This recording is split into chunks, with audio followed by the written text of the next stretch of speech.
It doesn't need to be fed, but I'm gonna show you what it looks like. So if you look inside, you're gonna see that it's this off-white color, really beautiful. There's several bubbles inside of there. And when I start moving my chopstick in here, you're gonna see how it pulls away from the sides of the glass.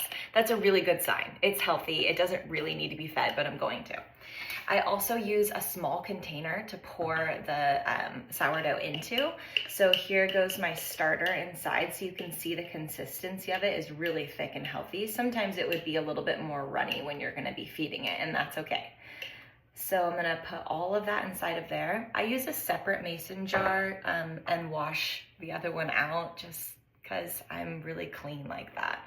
So for the starter, you're gonna wanna use a scale. So I put mine onto grams and I place my mason jar on top of it, I zero it out, and then I'm gonna put 50 grams of starter inside of the jar.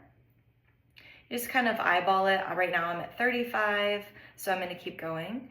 And then if I end up at right now I'm at 51, that's fine. I'm just gonna put in 51 grams of water. So again, I'm gonna zero this out. And then I'm gonna put in those, I'm going to zero it out.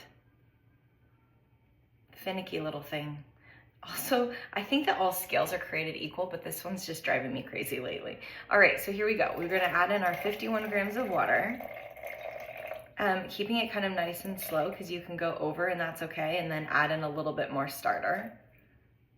I'm at 51, so now again, I'm gonna use my chopstick. You guys can use whatever, stirring thing that you want, but I just like a chopstick because it reaches inside the glass nice and easy. And you can see here that everything's being really integrated. That's your goal, is to make it so that there are no chunks and that it's all fully absorbed. Then we are going to zero out again, and we're gonna add in our flour. So again, I was at 51, so I'm putting in 51 here of the flour as well. And all right, now I'm at 46. So I'm just going a little bit more. I'm at 50. Doesn't need to be perfect, but we'll put in that 51 exactly. And then we're gonna mix that in the same way that you did before. And then we're going to put on that rubber band that I had on my other jar. And the rubber band marks where the starter is beginning at. And then what I'm looking for is that it rises at least that amount. And then I know that I'm ready to make my leaven, which is the next step. So I'm gonna grab that rubber band from the other jar. I'm gonna put it on this one and mark where I'm at. And then I'm going to take the top and just loosely put it on.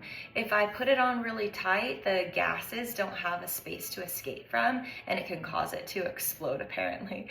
So this is what my starter is gonna look like. I'm gonna just place it on my counter and it's gonna sit here and ferment.